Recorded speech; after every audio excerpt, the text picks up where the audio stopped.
hindi ako bratinela o spoiled brat.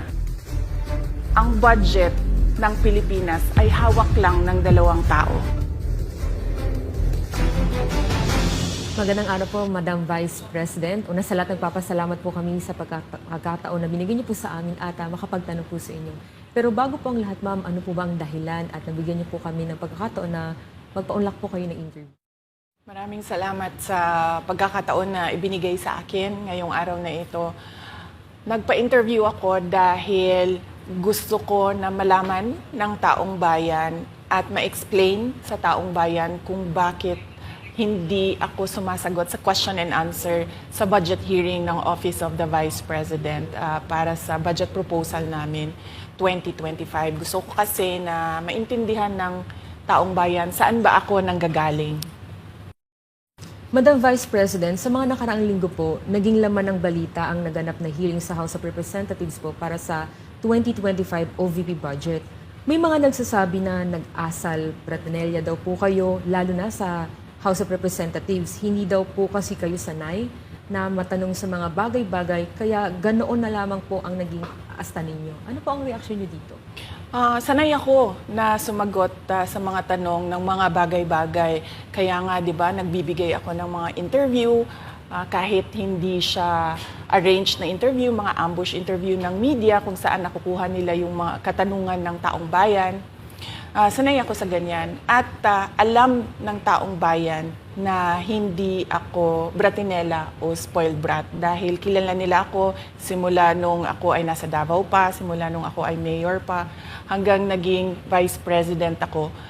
Kilala ako ng taong bayan na hindi ko inaabuso ang aking power at ang aking authority sa lahat ng mga opisina na nahawakan ko.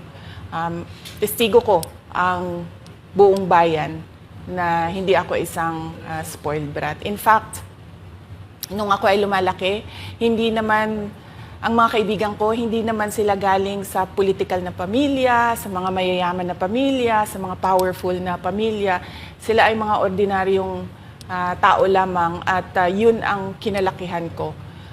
Isang ordinaryong environment ng isang ordinaryong citizen ng ating bayan.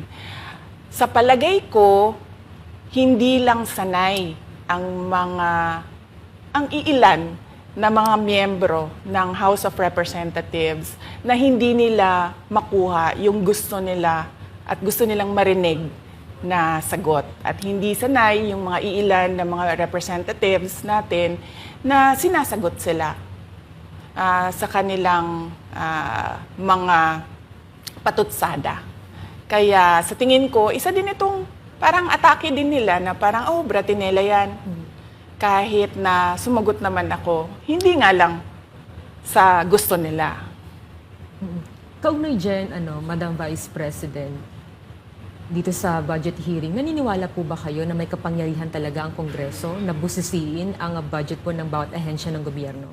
Siyempre, oo, nakalagay yan sa ating saligang batas na ang Kongreso natin ang merong power of the purse. Kaya nga, di ba, merong mga budget hearings at merong pagpasa ng budget mula sa House of Representatives at sa Senado natin, sa Kongreso natin.